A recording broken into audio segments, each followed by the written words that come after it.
মসজিদে যতক্ষণ বসা থাকে এক ফেরেশতা ডাইনে বৈশা চোখের পানি জড়াইতে থাকে, আল্লাহুম্মা গফিরলাহ, আল্লাহ আরে মাফ করে দেন না। আল্লাহ বলে তোরা তো আইলো গেল কি, আপনার ঘরেই তো বয়ে রয়েছে, আমাকে জিজ্ঞাসা করেন কেন তোর দিলে এত ব্যথা কেন? আপনার ঘরেই তো বয়ে রয়েছে, বন্দা তো আপনারই, সৃষ্টির সেরা তো আপনিই বানাইছেন। ও যদিও না কান্দে তো আমি ওর পক্ষ হয়ে একটু কান্দতেছি, অসুবিধা কি? আরেকজন বলে আল্লাহুম্মা আরহাম আলাইহি, আল্লাহর উপরে দয়া করেন না।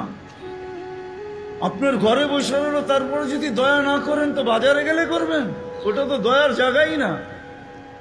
কি করে না করে না দোয়া? যতক্ষণ মসজিদে বসে থাকে আরেকজন নামাজের সোয়াব লিখতে থাকে।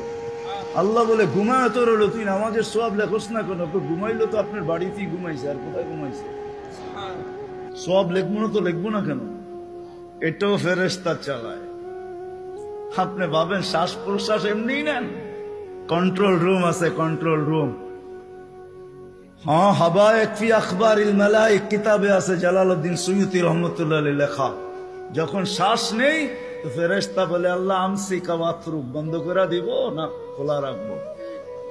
আল্লাহ 1,60,000 বার মেসেজ থ্রো করে, অটো উতরুক আলী আবদি আজাল, খোলা রাখ, সীমা রেখা দেওয়া আছে। যেদিন সীমা রেখায় আসবে ওই দিন বলবো টানবো তো আর ছাড়তে দিবি না, ছাড়বো তো আর টানতে দিবি না। বিনা দ্বিধায় 1,60,000 বার শ্বাস প্রশ্বাস নিতেছি। আসেন একটু ভাবি। সুর তো আমার কাছে নাই যে আমি আপনাদেরকে পাগল করব।